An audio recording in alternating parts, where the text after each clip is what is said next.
വാമനാവതാരത്തെക്കുറിച്ചാണ് പ്രതിപാദനം. അദിതി എന്ന ഭാര്യയിൽ കശ്യപന് ജനിച്ചവരാണ് ദേവന്മാർ.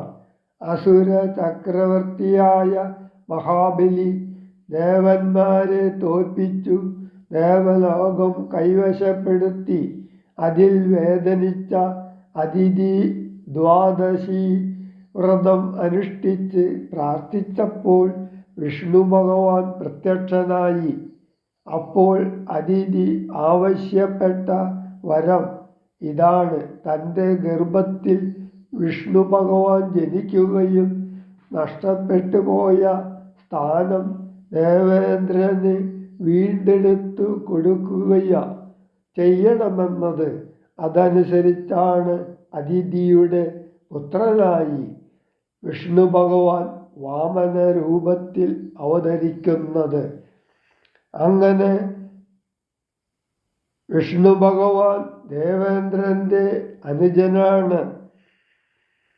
മഹാബലിയെ സമീപിച്ച് വാമനൻ 3 അടി സ്ഥലം ആവശ്യപ്പെടുന്നതും തുടർന്നുള്ളതും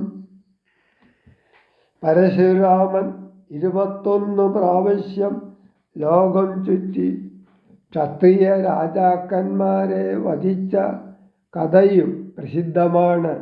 അവതാരങ്ങളെക്കുറിച്ചു ഇത്രയും വിവരിച്ചത് ധർമ്മം സംരക്ഷിക്കുന്നതിന് വിഷ്ണു ഭഗവാൻ പല രൂപങ്ങളിൽ അവതരിച്ച് ഓർമ്മിപ്പിക്കാനാണ്. അതേ രീതിയിൽ ദശരഥപുത്രനായി അവതരിച്ചതാണ് ശ്രീരാമനെന്ന് അറിയാത്തതുകൊണ്ടാണ് രാജ്യവാസികൾ പരാതി പറയുകയും വിലപിക്കുകയും ചെയ്യുന്നത്.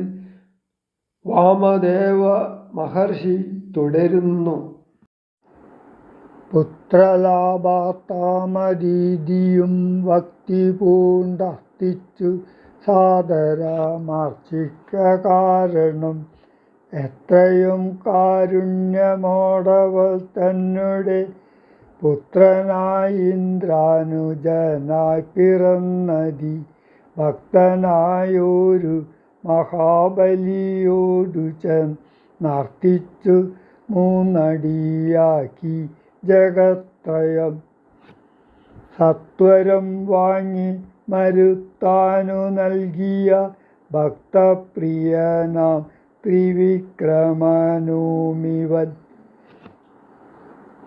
ധാത്രീസുരദ്വേഷികളായി ജനിച്ചൊരു ധാത്രീപതി കുലനാശം വരുത്തുവാൻ ധാത്രിയിൽ ഭാർഗവനായി പിറന്നതും ധാത്രീവരനായ രാഘവനാമിവൻ.